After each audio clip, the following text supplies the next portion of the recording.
अरे मोरे राम संवरिया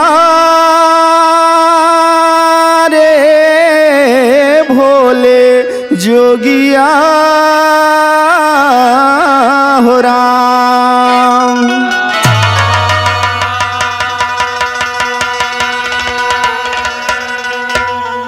आप सभी श्रोता बंधुओं को मैं अजय यादव हाथ जोड़ के प्रणाम करता हूं और सर्वप्रथम मैं अपने आराध्य स्वामी श्री सद्गुरुदेव भगवान के चरणों में प्रणाम करते हुए आज एक आध्यात्मिक लोकगीत है जो एक माँ और बाप का अपने संतान के प्रति कैसा प्यार होता है, जो हर एक बच्चे को अपने माता पिता के प्रति होना चाहिए और सेम माता पिता का अपने बच्चों के प्रति होना चाहिए।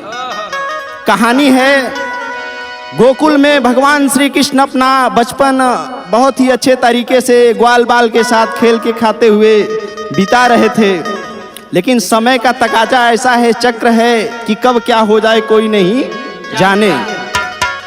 अक्रूर जी आते हैं वहाँ से, जो कि मथुरा की जेल में बंद हैं उनके माता पिता वासुदेव जी और देवकी जी। तो कंस का संदेशा लेके आते हैं, बड़ा ही हृदय पे पत्थर रख के, और जाके नंद यशोदा जी से कहते हैं, क्या कहते हैं, यहाँ 4 लाइन भूमिका में लिखल पड़ा क्या कि जबकि हुआ भोर भिनसार और अक्रूर जी मन में किए विचार, जाके बोले नंद यशोदा से यही बार, रामा रामा रामा रामा रामा रामा समय के नहीं जाने दुनिया।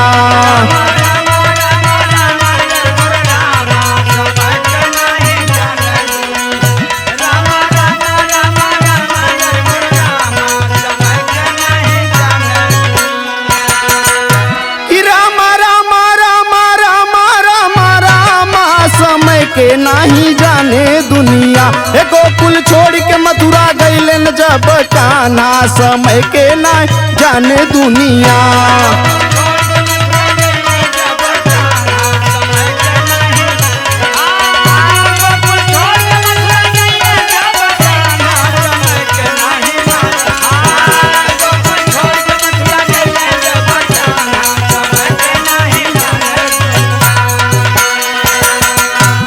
कहीं भोर बवाय अक्रूर जी आए, बोले बचन बिचारी जी, जहाँ पे रहे मात पिता अब देखे राह निहारी जी। सुनाए बाबा नंद यशोदा कान्हा भेज द मथुरा जी, कंस के खातिर आया बाबा तब हो छुटकारा हो।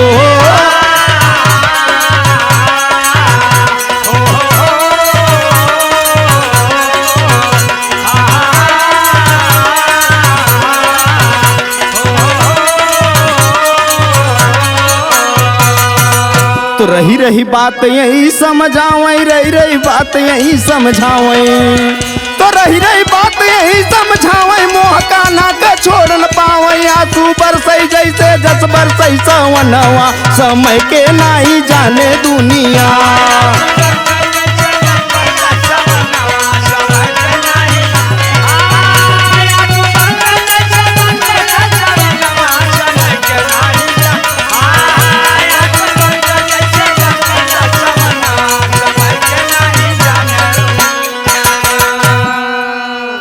जैसे ही ये संदेशा जब महतारी और बाप को मिलता है कि भैया ये कान्हा जी आप इतने ही समय के लिए मतलब इस धरा पे, जैसे गोकुल के धरा पे आपके पास आए थे, बाकी इनके वास्तविक माता पिता देवकी जी और वासुदेव जी हैं। तो जैसे महतारी का और बाप का जैसे ही कलेजा निकाल के सामने रख दो वैसे ही तड़पने लगा।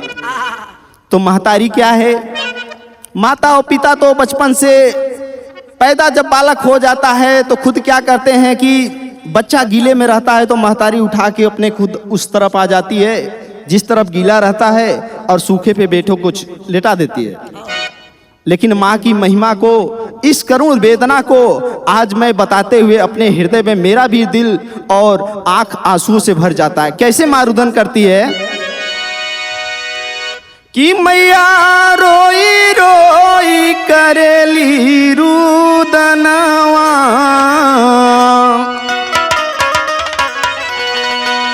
कि मैया रोई रोई करेली रुदनवा, नयनवा से नीरा बहे।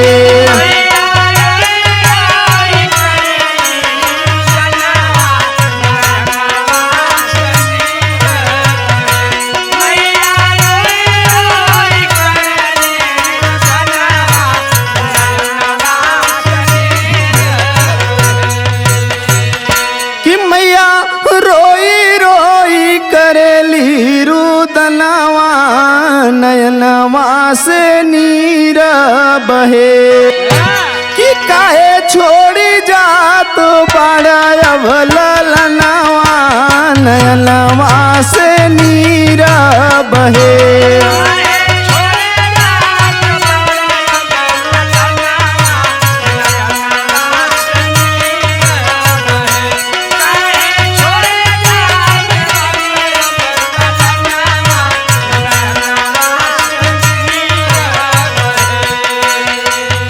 नंद बाबा की तरफ देख के महतारी कह रही है कि ए बाबा झूठा होइगा हमारो सपनावा होना,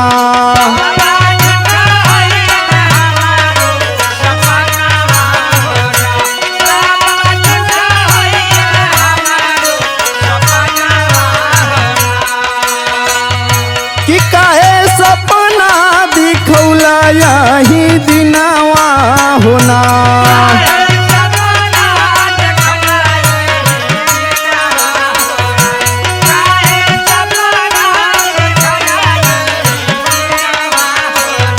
हे लाल तोहर बिना नहीं लगे मनावा होना,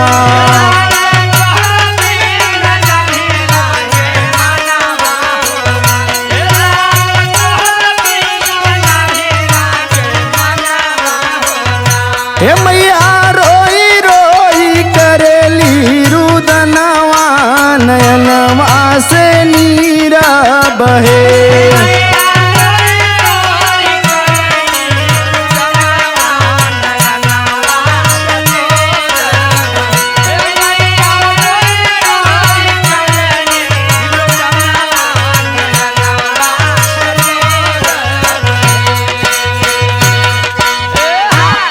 महतारी और बाप का दीन दशा देखकर भगवान श्री कृष्ण से रहा नहीं गया, तो कहते हैं हे माता पिता, इस जीवन में बालक तो पैदा हो जाता है, कोई शिशु अवस्था में ही खत्म हो जाता है, तो कोई जवान होके तो कोई वृद्धा अवस्था तक जाता है।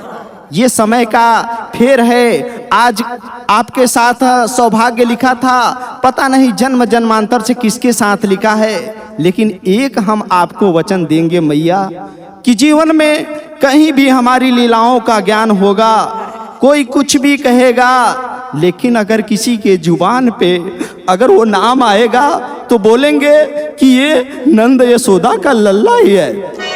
बाद में भले ही दुनिया जानेगी कि इनके असली माता पिता तो देवकी और वासुदेव थे, लेकिन दुनिया तुम्हें नंद यशोदा का लाल ही जानेगी। सुनो क्या कहते हैं कि सुना ना मैया मना मोर कहनवा होना,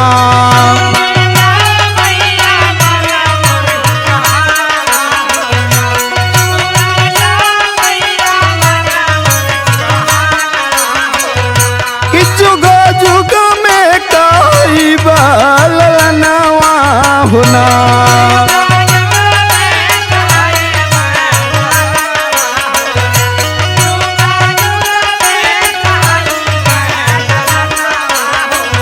हे बाबा जनी रोवा मना मोर कहनवा, नयनवा से नीरा बहे।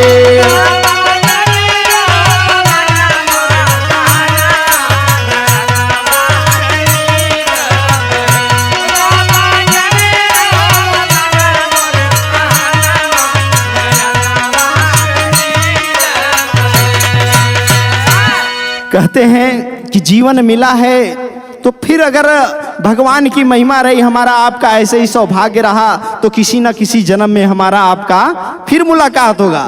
तो कहें का कि जन्म जन्म से भटकल ई तनवा होना,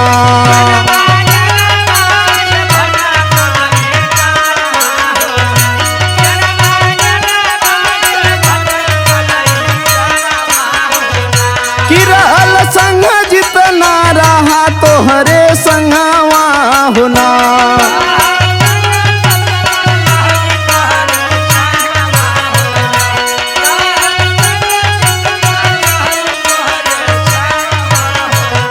हे मैया रोई रोई करेली रुदनवा, नयनवा से नीर बहे।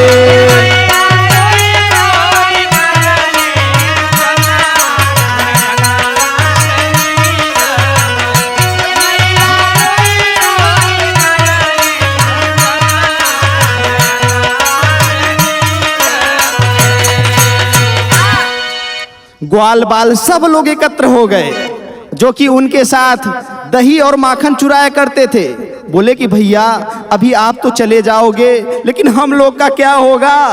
आपके ही वजह से हम लोग का ये रोजी रोजगार चलता था कि हम लोग कहाँ गेम खेलते थे और आपस में मिलके कहीं चोरी भी कर लेते थे, लेकिन ये जो हमारा साथ छोड़ के जा रहे हो हम कहाँ से ये कान्हा पाएंगे?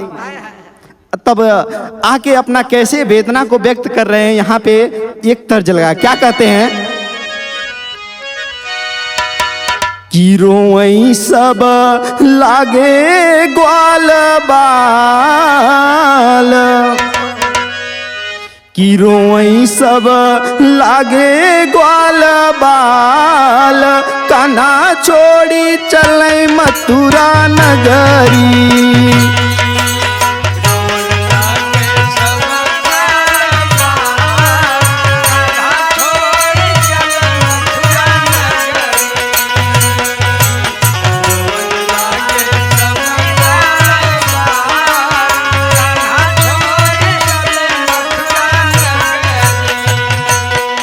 कह माई बाप के प्यार केहू न जानई, केहू न जानई हो, केहू न जानई।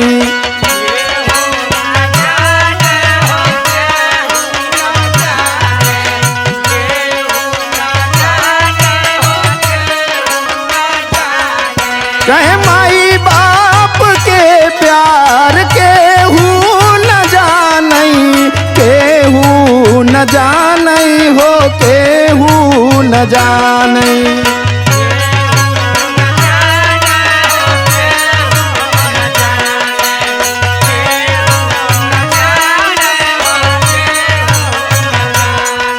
हे जबर है माई बाप कहवा न मानई हो, कहवा न मानई हो, कहवा न मानई।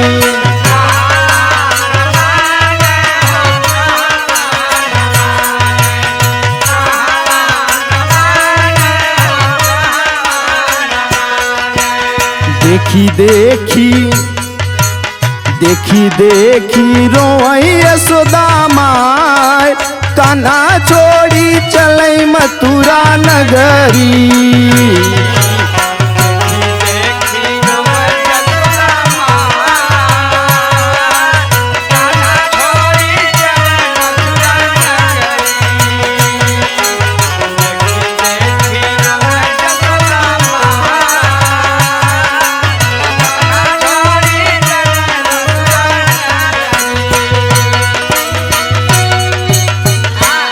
थोड़ा दूर और आगे चलते हैं तो जिसके साथ वृंदावन में रास रचाते थे वो राधा जी और उनके साथ गोपियां ऐसे ही नैनों में नीर भर के भगवान का दर्शन करने को बेताब थी और बोली, भगवान आप तो हमें छोड़ के जा रहे हो, लेकिन कब आओगे इसका तो भरोसा देते जाओ।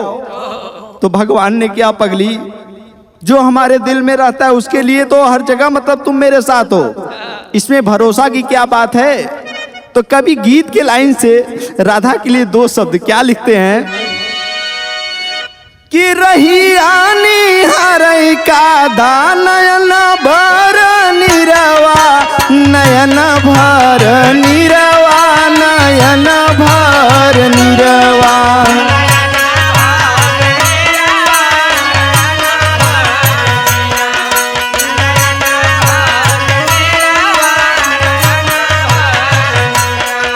हे काना छोड़ी जिनी जा तू धैला तानी धीरवा, हो धैला तानी धीरवा, हो धैला तानी धीरवा।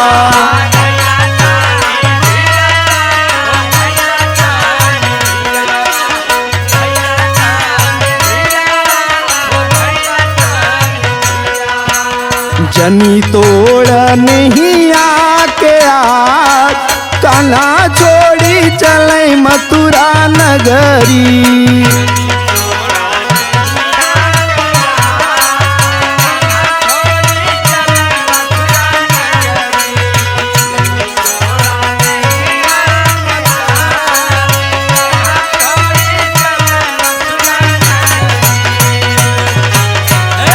लास्ट में कवि इस गीत के माध्यम से उस करुण भाव को कैसे दर्शा रहे हैं। भगवान श्री कृष्ण कहते हैं भैया ये संसार बड़ा ही मतलब फैला हुआ माया के जाल में इतना ग्रसित है कि काम क्रोध मोह लोभ सारे विकारों से घिरा हुआ है।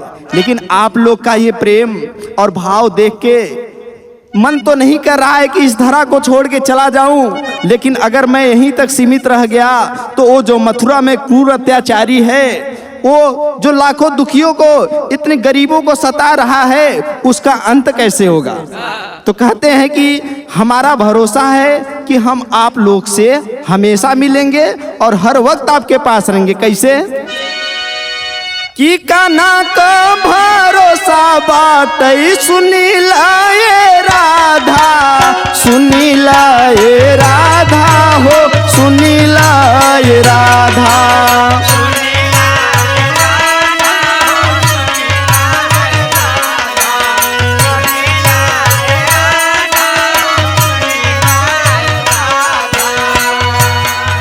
कि काना का भरोसा बाटई सुनी लाए राधा, सुनी लाए राधा, हो सुनी लाए राधा।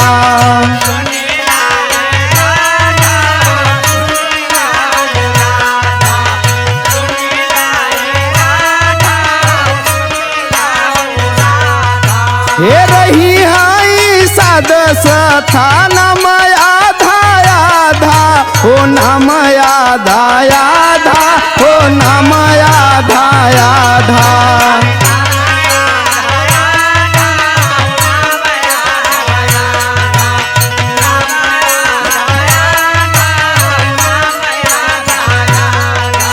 वृंदावन रहे गुलजार, रोज होई है सखी संग मिलनवा।